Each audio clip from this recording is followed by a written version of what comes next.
Yeah, man, it sucks that we're not getting a Game of Thrones season this year.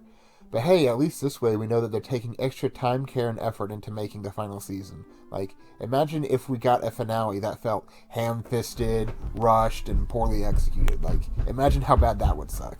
You know? It's like, this is a good thing. You know? Don't worry about it.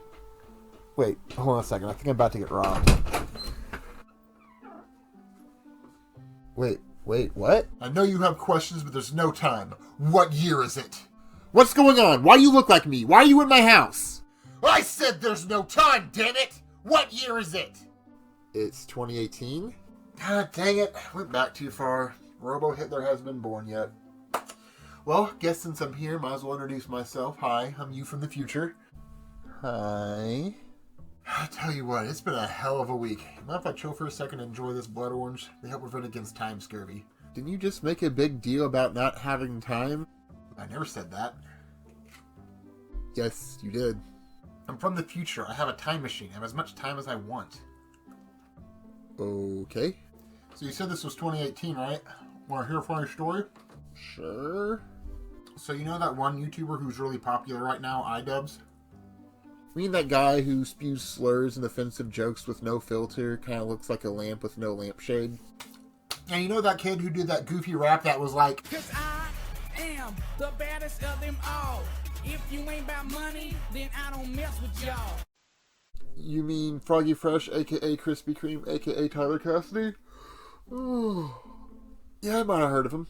Well, in the future, Idubbbz starts a charity boxing tournament that he himself competes in. Talking about this Idubbbz, correct? Yep, one and the same.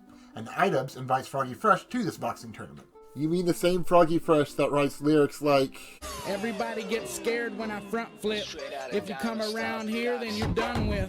Have you ever been to the county fair? I rode the fireball and I wasn't even scared. You got it. uh-huh. And I assume there's more? That is correct. Less than a month before the event is supposed to start, Froggy Fresh gets kicked from it for making some jokes on Twitter that offend Ian and his wife. So the guy who once said, either everything's okay or none of it's okay, got triggered by someone who writes lyrics like, Second thing on my list, guess what? It's a really cute girl with a really cute butt. Mike said, Froggy Fresh, hold up. Mom said you're not allowed to touch a girl's butt until you're grown up. That's right, I forgot about that rule. Not allowed to touch butts until you graduate from school. Yeah, that about sums it up. okay, well, if you're really from the future, why do you look like a Grill Dad lesbian who turned into an actual Grill Dad? Oh, well, that's easy. Turns out you're super fucking gay. Oh, man, it's the first thing you said that makes any goddamn sense. And if that's true, that means the Froggy Fresh stuff is true too. Dang it. You really are from the future, huh? So you finally believe me, huh? I have to know one other thing. If you're really from the future, tell me, in 2020, do we do it? Do we beat him? Do we take back the White House and Congress too? Well, yeah. Yes! We finally did it! We finally got the right person for the job! It's all finally gonna happen! We're gonna get student debt cancellation, I mean, kinda. healthcare reform, Well, that's one way to put it. no more wars, Yeah, about that. better unions, safer workplaces, Don't let anyone you care about move to Ohio. and an end to corruption in politics. Tell me, is the future everything I dreamed of and more? Oh, jeez, would you look at the... My time machine's almost out of time, guys. I gotta get going. Bye. Huh. Whatever. Hey, sorry about that. Yeah, it was just me from the future on some YouTube drama bullshit, I don't know. What were we talking about? Oh, right, yeah, it does suck Game of Thrones is ending. There's not a lot of dark fantasy left out there. Yeah, that's true, we do still have Berserk. That's not going anywhere anytime soon. To understand that joke, you first need to understand what irony is. Irony is when you express an idea or a thought by using language or symbolism that normally signify the opposite. See, my character is stuck in 2018, so I don't know things that the audience, who is in the present day, does. So when I say that I'm excited for the final season of Game of Thrones, it creates a humorous moment of schadenfreude for the audience members who know what an absolute pile of dog dirt the final season is. This is a textbook example of narrative irony. Also, the writer for Berserk passed away in 2021, creating an additional... Hi, sorry, it's me, your host, Tara. I just want to interrupt real quick and explain this joke within a joke. You see, Idubbbz to this documentary where... Hey, sorry, it's me again. I just realized that I needed to explain the comedy rule of 3 real quick. You see... Froggy Fresh versus Idubbbz. Fight! So what exactly is going on here? Well, to make a long story short, Idubbbz, a YouTuber, had beef with another YouTuber, Ricegum. Ricegum challenged Idubbbz to a boxing match, but Idubbbz chickened out at first. However, he then decided to actually train and call Ricegum back out, at which point Ricegum just kind of disappeared. Ian didn't want to waste all the time he spent learning how to box, so he decided to create a charity boxing event, and thus Creator Clash was born. He invited content creators from YouTube past and present to create a 9-match event that raised over $1 million and received widespread positive feedback. And so Creator Clash 2 was all but inevitable. They began searching for combatants almost immediately, and on January 24, 2023, the roster for Creator Clash 2 was officially announced. One of the YouTubers making their boxing debut would be Froggy Fresh, aka Krispy Kreme, aka Tyler Cassidy, who you may or may not have guessed I'm a little bit of a fan of. Now, before we talk about this next part, it's important to note that Ian's wife Anissa has an OnlyFans account. A fact that has been, shall we say, discussed and derided extensively in certain parts of the internet. In late March, during the lead-up to the big event, Froggy Fresh made this comment in response to a training video that his opponent, Chris Raygun, made. There seems to be substantial evidence that Chris Raygun is now on Adderall.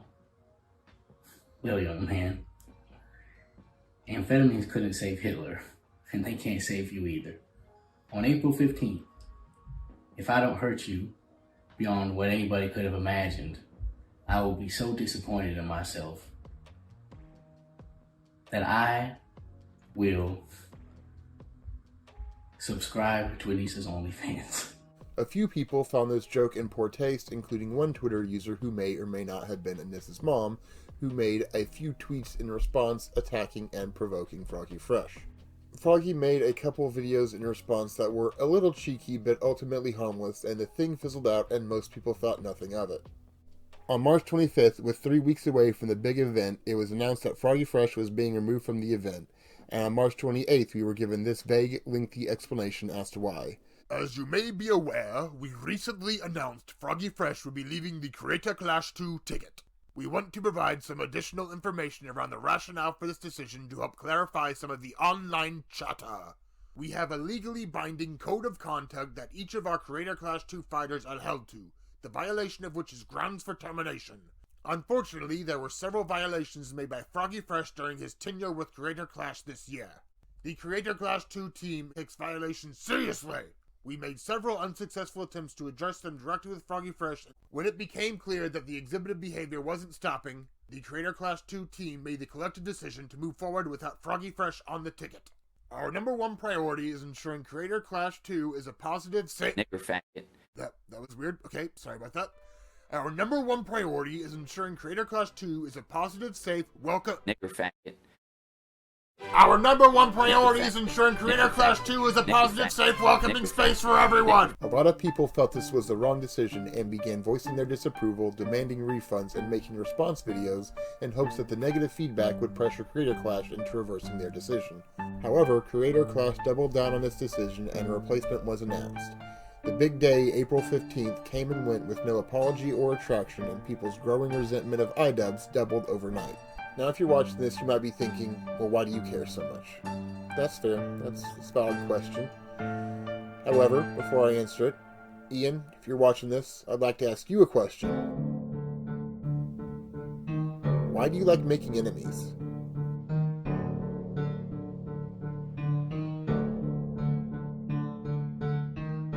I take you way back to page 1. Ain't got no soul, so you stage 1. You're just a clone of the main one, and these hands know the difference between a real and a fake one. You young and singing the same song. I did this shit the whole day long.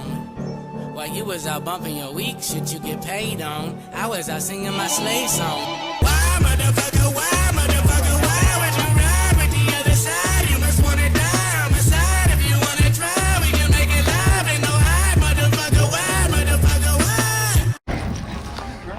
sorry. I feel like I should mention that I'm not one of those people who's like, oh yes, another reason to shit on that micro-celebrity I have a giant hate boner for no reason. Woohoo! You know, I have hobbies. I paint. I don't have time for that shit. I didn't have any problems with Idubbbz up until recently. I wasn't exactly a huge fan. I'd kind of moved away from him before he moved away from the edgy content, so I hadn't really realized he'd stepped away from those jokes. The only thing of his I'd checked out in recent years was the first Creator Clash. It was just so bizarre conceptually that I just couldn't not watch it. Idubbbz boxing tournament? And I wasn't exactly a huge fan of combat sports, but by the end of it, I was. That Ryan McGee Alex Ernst fight, oh god dang. Like, I'm not saying it was the most depth boxing in the history of boxing or anything, but it was just, Ryan just had that fire spirit, you know, he just wouldn't go down. He was some real, like, Rocky 1 shit, you know. Even though he lost, he still felt like a winner. However, as much as I enjoyed the first one, when they announced the second Creator Clash was going to be behind a paywall, I decided they were going to have to give me at least one fight that got me really hyped before I would be willing to open my wallet. And let me tell you, that Chris Ray-Gun versus Froggy Fresh fight was going to be that fight for me. As you may have guessed, I'm a bit of an OG Creamhead, a Froggy fan, a Cassidy Crusader, if you will. After that announcement, I was hyped for weeks, but I don't really believe in pre-buying anything. I've been burned by GameStop one too many times, so I just kind of made a mental note to come back and buy the pay-per-view after the fact and just kind of walked away from the thing and just tried not to think about it too much, because if I thought about Froggy Fresh fighting too much, I was going to get too psyched, because, I mean, just think about the meme potential. And then the actual fight happened, and I tried to continue to stay away from it because I didn't want any spoilers from when I eventually sat down to watch it. A week later, when I finally had time to sit down, I went to go pick up tickets. Thankfully, I took a moment to look over the roster one last time before buying my tickets to make sure that it wasn't a fever dream and I was actually about to watch Froggy Fresh fight. Imagine my surprise as I scrolled down the page to realize they pulled an early 2000s Vin Diesel swaparoo and replaced my boy with a large handsome black man. I was already having a crummy week, so that was the cherry on the shit sundae.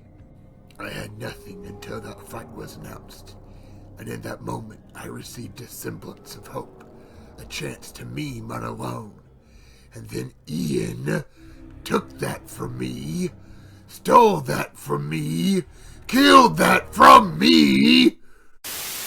And that's when I kind of fell down the rabbit hole of all this Anissa, Sam Hyde, OnlyFans, Froggy Fresh drama. Now, a lot of people are like, oh my god, Anissa's got balls in her purse, Ian's a cock, he's a beta, And I don't really vibe with any of that. It's all very schoolyard, very girls go to Jupiter to get more stupider. It's very childish, I don't vibe with any of it. I don't agree with it. Even if Anissa is putting pressure on Ian to think or act a certain way, which I don't think is the case, Ian's a grown-ass adult, and he has no one to blame for his decisions but himself.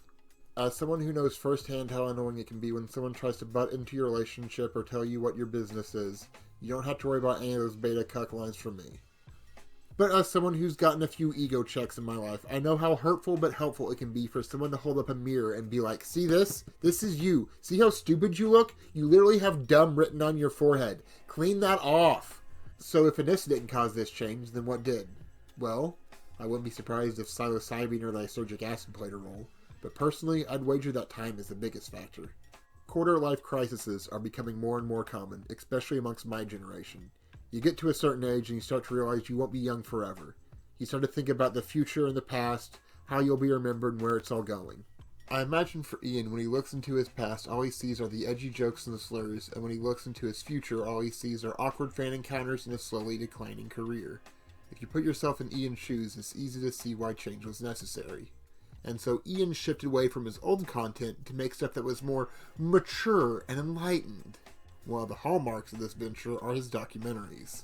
The first two were about cringe vloggers, Airsoft Fatty and Dax Flame, and they were both well received. But then he decided to make one about that motherfucker Sam Hyde. Unbeknownst to Idubbbz, Sam spent the first 3 days of their filming week together pranking and gaslighting Ian by presenting a completely fabricated version of his life. The whole situation is crazy and funny as fuck, and I suggest you watch the videos for yourself, or at the very least check out a deep dive. But needless to say, Ian himself didn't find it so funny. This is all relevant because Tyler spent some time with Sam Hyde as part of his boxing training, and many believe it was a factor in his cancellation from the event. I watched Ian's documentary as well as Sam's vid as part of the rabbit hole that I went down. And I can't tell you exactly when, but somewhere during those 3 hours, I started to really dislike Idubbbz. He comes across as very egotistical by the end of it, especially when you consider the context of the first 2 documentaries. To explain what I mean by that, I'd like to try to get into Sam's head for a moment. I read somewhere that Sam's birthday is April 16th, which means he's an Aries, just like me, which means we're basically the same person already, so it shouldn't be too hard. 'Cause I'm a bastard, I recognize a bastard. Ring, ring, ring. Hello, yes, this is Sam Hyde. What's that, Idubbbz? You want to do a documentary about me? Sure, no problem. Click. Research, research, research.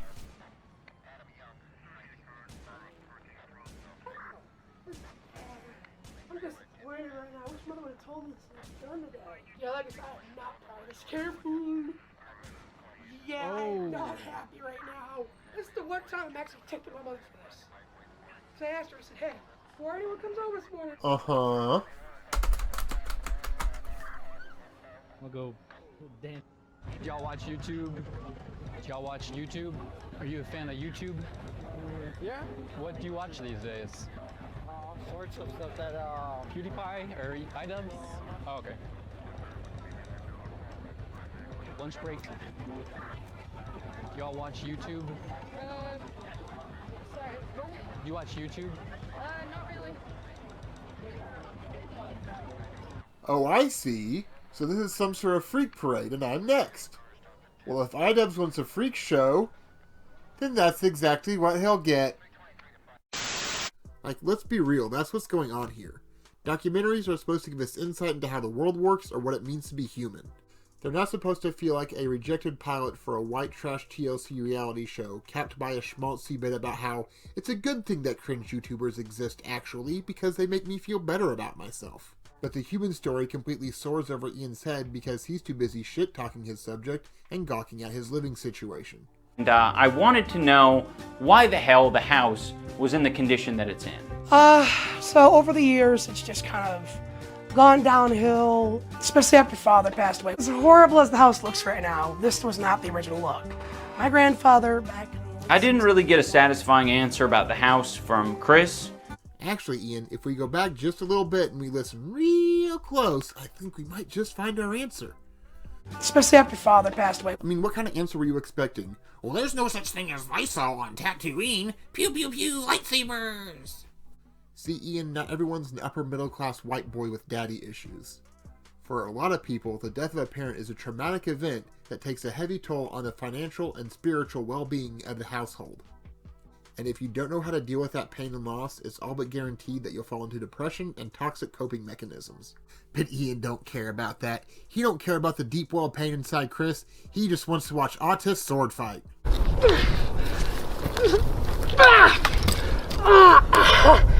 Okay. It gives me rich white kid on a mission trip vibes. You know, the kind who spends 5 minutes passing out gruel on the first day and then spends the rest of the week being a pain in the ass for the actual volunteers. Hey y'all, it's me Ian, down here in Africa with all the starving kids, and I just wanted to say that... Can you suck in your belly more? I really want your ribs to pop. So yeah, I'd be a little annoyed too if Ian was about to bring his little self-aggrandizing sideshow circus act to my town. Now, Ian claims he had no ill intentions with this documentary, but that starts to come into question when we get to the interview. Remember making a pony game? Yes. There were some creators at the time who made videos about this fake pony project. Yeah? Yeah. Were you one of them? I was one of them. What did I do? Do you have any guesses? Did I say fuck you or something? No, you copyright claimed the video. Really? Yes. And then you sent me an email. I mean, I don't do most copyright claims. What was the email? The email was, I will release the copyright claim on your video if you can send me a video of yourself squatting 200 pounds below parallel. Why didn't you do that? He then does this talking head bit where he gets all defensive and tries to claim that he's just trying to strike up conversation about a mutual encounter, but then he says stuff like this. Is it because you're, doing so much that you just sort of forget all the bridges you burn and all the, people you fuck with? And then there's the fact that he's absolutely shook with disbelief that Sam doesn't remember. Part of me feels like you might be being disingenuous by saying you don't remember. I legit don't remember, 100% serious. Really? Yeah. You don't remember? For you, the day bison graced your village was the most important day of your life. But for me, it was Tuesday. It might be true that Ian didn't have express plans to make Sam look bad, but I have to imagine at the very least he had some sort of intention to have a kind of triumphant high road moment with him. So you know that really shitty thing you did a long time ago that you never apologized for? No, I don't. Well, you must feel absolutely terrible carrying on all that guilt for all these years. But it's okay. I just want you to know that Wait, what? Well, you didn't say anything about it at the time, so I didn't make note of it. And by the sounds of things, I was probably dealing with some bullshit at work or something and I was blowing off steam. I was too busy dealing with my own problems to realize that I hurt you or what you were going through. But I'm sorry that No, shut up! I don't want your apologies! I want to be the bigger person! I want to be the bigger person! I want to be the bigger person! Now, I know the Zodiac gets a lot of flack, and I'm not exactly a firm believer in it either. I don't think you can tell the future with it or anything like that. But once you've had 4 different Sagittariuses ghost you at the first sign of conflict, you start to wonder if there might be some validity to it. And Ian vs. Sam is a classic case of Leo versus Aries. Not to be too self-aggrandizing, but Aries are usually that bitch, and Leos are that hoe that wishes they were that bitch. For all you weebs out there, let me put it into anime terms for you real quick. Aries are people like Luffy or Goku, and Leos are people like Vegeta or Usopp. Leos can be charismatic, gregarious, and bad bitches in their own right, but they struggle to march to the beat of their own drum the way that Aries do. Leos are wave riders with the mindset of Ricky Bobby when it comes to trends. If they're not the first person in the friend group to know about the hot new thing, they might as well be the last. And that's Ian to a T. He was edgy when edgy was cool, and now that being thoughtful and caring is the hot new thing, that's where he's at. And that's where a lot of my problems stem from. I wasn't just memeing in the opening sketch when I said I was gay. That's actual facts. I'm a bona fide homosexual. Relax, fellas. I only like boys who look like girls, so you can unclench your sphincters. So real quick, I'd like to touch on a wrinkle of this story that I feel like no one's really covered. See, here's the thing. I don't think it was just the Sam Hyde event or the OnlyFans joke that got him kicked. At a time where everyone else is pulling the fangs out of their content, Tyler is edgier than ever. Some of the stuff he's put out recently is absolutely buck wild. Put my wife in the ground, I put my girls in the tank. I got no love in my heart, I got no cash in the bank. I made a real bad mistake. I cheated with a slut, all because she let me fuck and let me put it in a bun. Daddy, let me breathe. Daddy, let me breathe. Daddy, let me breathe. And yet, if I'm a certified cocksucker, how is it that I can listen to this? My girl don't wanna fuck me, but I think that's okay. Cause I got hella friends, girl, so we'll just go be gay. Yeah, I got boys who love me. And this. Does it make me gay if I sit in the room and I miss Daniel Tosh? Does it make me gay if I look in his eyes while I'm jerking him off? And if I look away and I look at Bruce Jenner while Daniel gets off? And me and Bruce Jenner do things to each other, then which one is gay? Cause I'm lost. And yet the thing that still offends me most is this piece of shit. Our #1 priority is ensuring Creator Clash 2 is a positive You know what's also real welcoming, safe, and inclusive? Having one of your fighters participate in a last-minute live-action adaptation of Mike Tyson's Punch-Out. You stole my bike. I just feel like it reeks of broken white boy who desperately wants to prove how unproblematic he is so the cute alt girl he likes will fuck him energy. In my personal life, I've known several straight white dudes who underwent similar transformations. I've seen people who had no problem making racist or sexist jokes 7 or 8 years ago suddenly acting like they're the vanguards of morality and trying to get people fired for saying all lives matter. I've been called racist by people who used to drop the N-word as a joke because I think white people should be allowed to shave a gap in their eyebrow without being accused of cultural appropriation. And at the end of the day, I'd rather share a table with Tyler than someone like that. Because if I ever said something that upset Tyler, he would come to me and talk it out with me man to man and not kick me from an event that I spent the last 9 months training for. See, that's the thing about Sam and Tyler. They understand loyalty and the importance of supporting those who support you. Well, I appreciate your time, Sam. Is there anything else you want to say for the video to the people out there? Anything you want to promote? Just make sure you're not spending too much time on the computer. Ladies and gentlemen, try to get some exercise. Once a day, you have to do it. Movement is medicine, so go for a walk, get some sun, do something. Stop being fat. Stop being lazy. You can be a little bit fat. I'm a little bit fat. But don't stop being lazy. Not throwing them under the bus as soon as it becomes beneficial for your career. There were quite a few human beings that I interacted with. In person? Yeah, in person, that just sucked. And before we wrap up, I'd like to talk about one other thing that's been bothering me. When you really stop and think about it, the butt of the OnlyFans joke isn't Anissa, it's her followers. Because, like, let's be real here, Mr. and Mrs. Joma. If you thought your old fan base was full of basement dwellers and reprobates, what kind of following do you think you're going to get on a porn site? Say there, Reginald, my good chum. Yes? What is it, Beauregard? Have you had a chance to peruse the newest erotic missives from Madame Joma?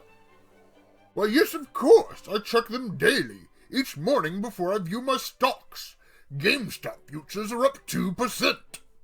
I must say, today's post was quite provocative and avant-garde. Would you not agree?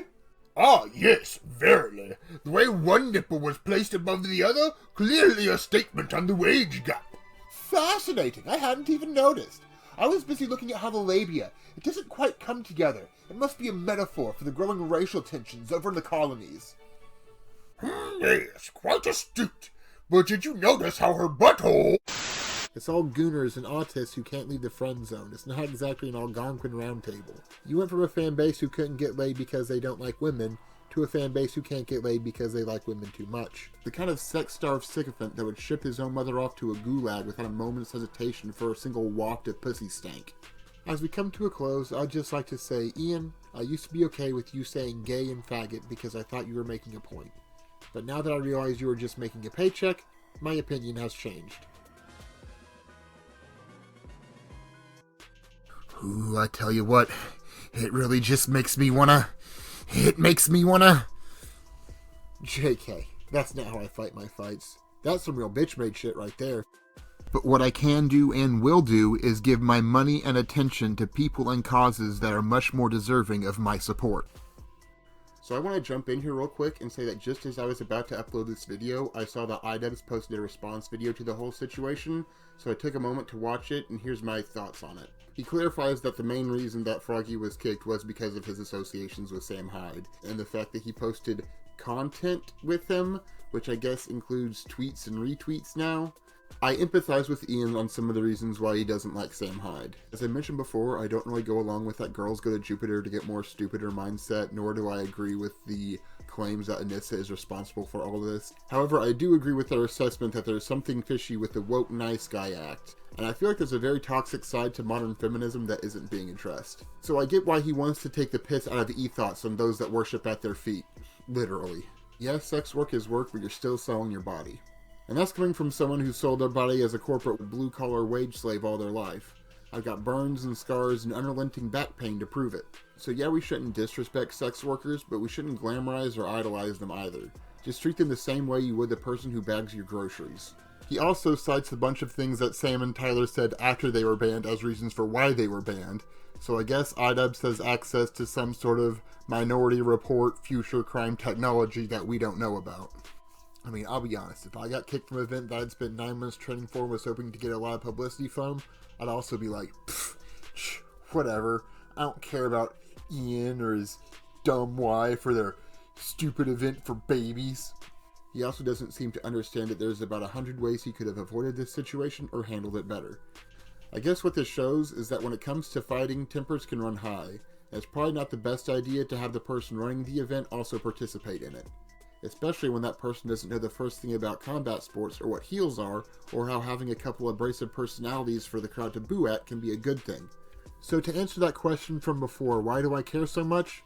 I guess it's because I've gotten really tired of this vindictive and self-righteous attitude that my generation has been taking recently. More and more artists are putting away their brushes because they find that they are unable to color within the lines that society is giving them.